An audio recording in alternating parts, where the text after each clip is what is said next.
मुख है जिसका, अब कौन है, कोई भी हो सकता है वैसे तो। यहाँ पर कंफ्यूजन है किस किस में बेटा जी, कर्मधारय समास में और बहुब्रीहि समास में। लेकिन जब हम इसका विग्रह करेंगे ना, विग्रह पर डिपेंड करता है कि आप उसको बहुब्रीहि समास कहते हो कि आप उसको कर्मधारय समास कहते हो। कर्मधारय समास में है जो ये शब्द प्रयोग होगा या फिर के समान प्रयोग होगा, जबकि बहुब्रीहि समास में इस तरह के शब्दों का प्रयोग नहीं होता है। आपको जब मैं पढ़ाऊंगी तो बताऊंगी कि इसमें किस तरह के शब्दों का प्रयोग होता है। अभी तो ये देखते हैं, देखो मुनिवर, मुनियों में है जो श्रेष्ठ, कौन, कोई भी हो सकता है वैसे तो, लेकिन है जो है तो इसलिए यहाँ पर कौन सा समास है, कर्मधारय समास। उसके बाद है वन में निवास करने वाला, वन मानुष, में निवास करने वाला, किसमें, वन में, उसको क्या कहते हैं, ऐसा मानुष जो वन में निवास करता है उसको क्या कहा जाता है, वन मानुष कहा जाता है। क्लियर है। आगे देखो, दही बड़ा खाते हो ना, दही में डूबा हुआ बड़ा, जेब घड़ी, जेब में रखी जाने वाली घड़ी, पनचक्की, पानी से चलने वाली चक्की। अब आपको विग्रह करना आना चाहिए। जब भी आप समास समझने की कोशिश करते हो तो आपको सबसे पहले उसका विग्रह करना आना चाहिए। गुरु भाई, गुरु के संबंध से जो भाई कहलाता है वो कौन है, गुरु भाई। इधर देखो, देह लता, देह रूपी लता, यानी कि जो लता है वो किसके समान है, देह के समान है ना, देह रूपी लता कह सकते हैं उसको। उसके बाद है पुत्र रत्न, पुत्र रूपी रत्न, भाई बेटा किसके समान है, किसके समान है, रत्न के समान है। ठीक है, आगे देखते हैं।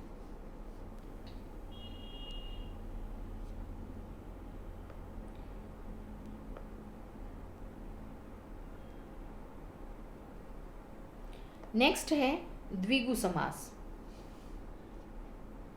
द्विगु समास को देखते हैं। जिस समास में पहला पद संख्यावाचक हो, यानी कि गिनती जहां पर दिखाई दे और दोनों पदों के बीच विशेषण विशेष्य का संबंध हो और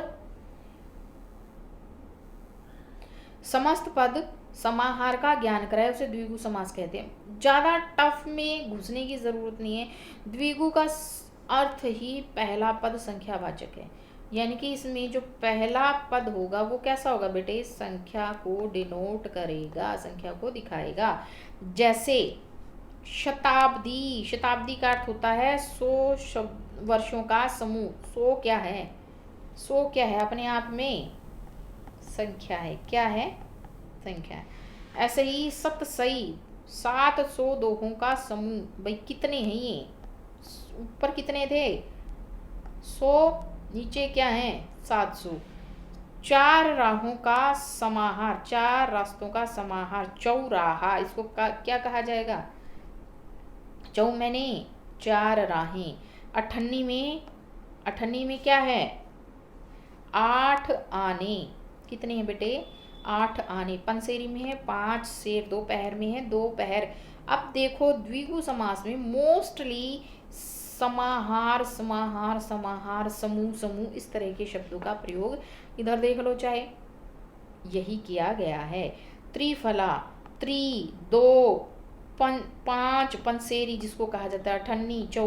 त्रिफला में क्या है, 3 फल। कौन कौन से होते हैं 3 फल,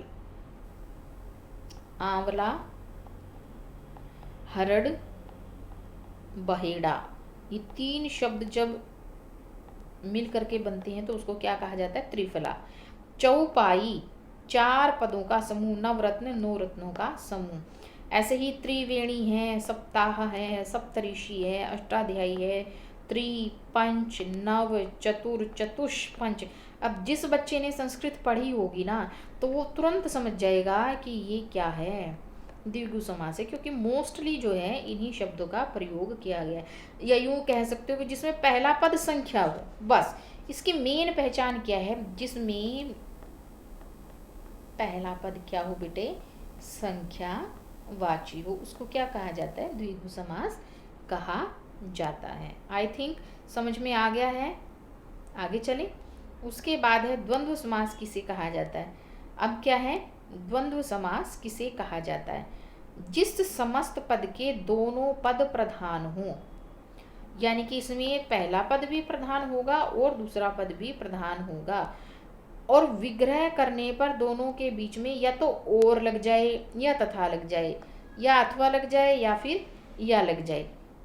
इनको जहां पर ये और तथा या अथवा जैसे शब्दों का प्रयोग होगा, दोनों पद प्रधान होनी चाहिए। कंडीशन ये भी दे रहा है कि ये भी होना चाहिए, ये भी होना चाहिए, और इनके बीच में सेंटर में क्या होना चाहिए, या तो और, या तो या तो तथा, या तो अथवा।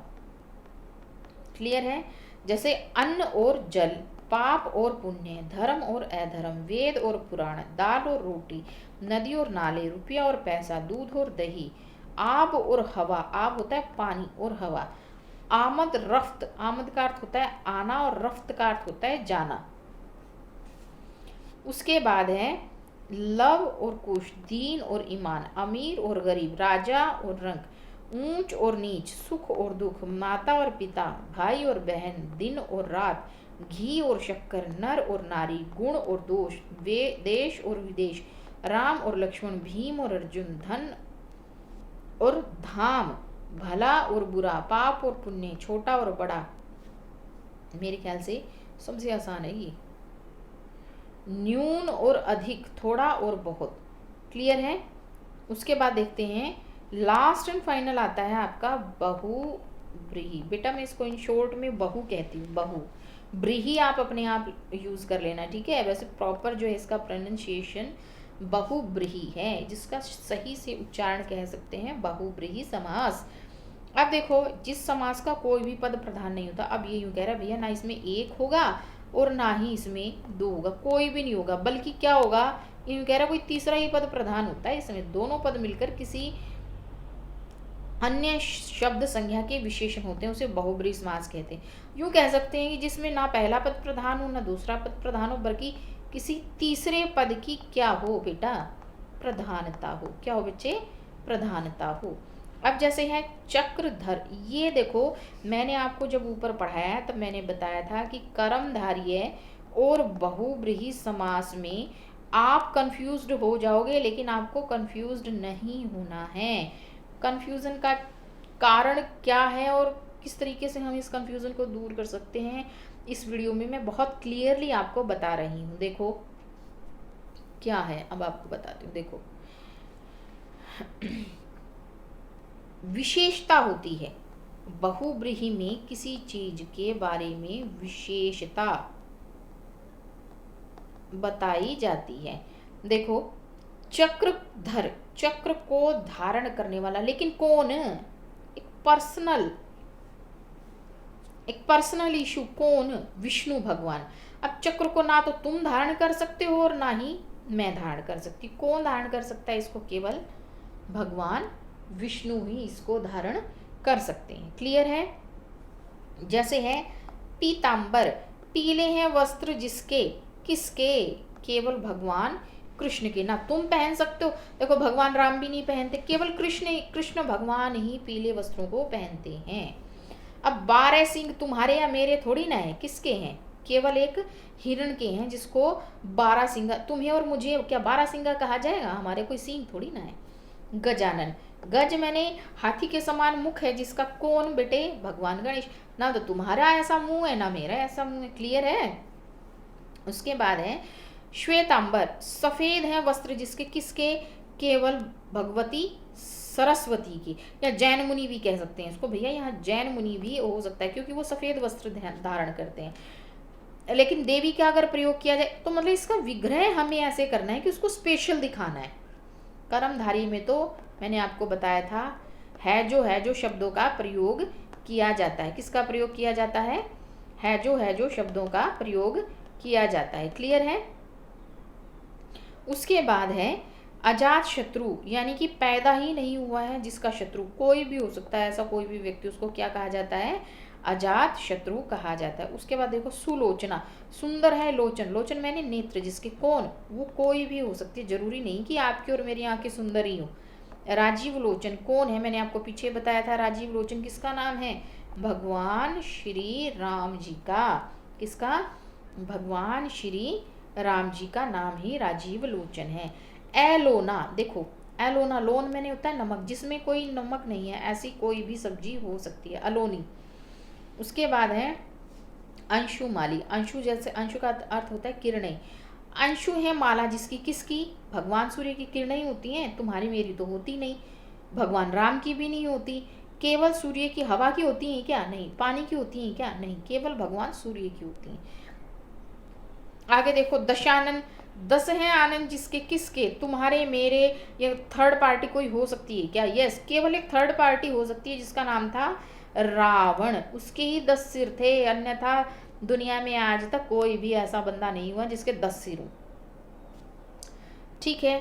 उसके बाद देखते हैं मृगलोचनी, मृग के समान लोचन है जिसके, कोई भी हो सकती है वैसे, लेकिन पर्टिकुलर किसी का नाम अगर लिया जाए तो मृगलोचनी भगवती लक्ष्मी को कह सकते हैं, सीता को कह सकते हैं, पार्वती को कह सकते हैं, कोई भी, लेकिन विशेष होगी वो।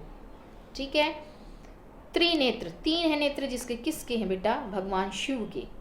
सभी जानते हैं इस चीज़ को तो, ठीक है ना, मुझे पता है इस बात का, सबको पता है। उसके बाद हैं चार पाई, 4 पाई हैं जिसमें उसको क्या कहा जाता है? खाट। खाट के 3 पाए देखे हैं क्या कभी? नहीं।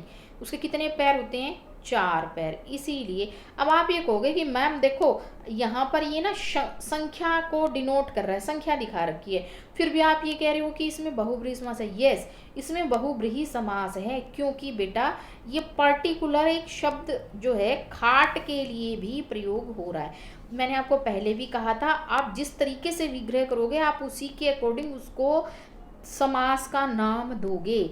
सारा का सारा खेल किस पर डिपेंड करता है बेटा जी? विग्रह पर डिपेंड करता है। किस पर? विग्रह पर। आगे देखते हैं, बस ये लास्ट है, पतझड़, पत्ते झड़ते हैं जिसमें, वो ऋतु। बाकी ऋतुओं को पतझड़ नहीं कहा जाता है। मक्खी चूस, मक्खी को चूस लेने वाला, यानी कि केवल कंजूस बंदे के लिए ही हम क्या शब्द यूज करते हैं? मक्खी चूस। चक्रपाणी, चक्र है हाथ में जिसके, केवल भगवान विष्णु। ठीक है। उसके बाद है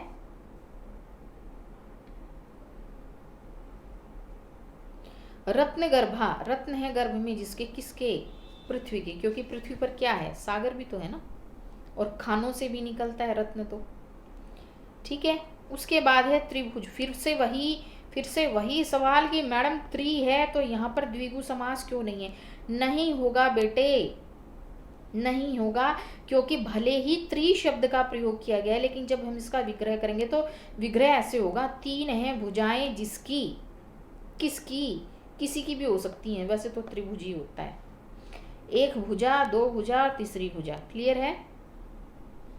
गुरुद्वारा, हर किसी घर को गुरुद्वारा नहीं कह सकते, केवल उसी को कहा जाएगा जो गुरु जी का द्वार है, यानी कि सिख धर्म का पवित्र स्थल ही क्या कहलाता है? पवित्र स्थान गुरुद्वारा कहलाता है। उम्मीद है आप सभी को ये टॉपिक बहुत अच्छे से क्लियर हो गया होगा, और किसी भी कंपटीशन एग्जाम में या पर्टिकुलर आपका जो पाठ्यक्रम है 6ठी से 12वीं या BA या पोस्ट ग्रेजुएशन में भी, जहाँ तक मुझे याद है कि ये चीज़ें आती हैं, बहुत डीपली आती हैं, तो मैं उम्मीद करती हूँ कि आप सभी को ये चीज़ें अच्छे से समझ में आ गई होंगी, और भविष्य में किसी भी प्रकार की कोई गलती नहीं होगी। 100% मैं गारंटी देती हूँ कि जिस बच्चे ने मेरी इस वीडियो को देख लिया, 1 बार 2 बार अच्छे से समझ लिया, वो ज़िंदगी भर समाज को नहीं भूल सकता है। तो दोस्तों, मेरे चैनल को ज़्यादा से ज़्यादा सब्सक्राइब करें, लाइक करें और शेयर करें। Thank you so much.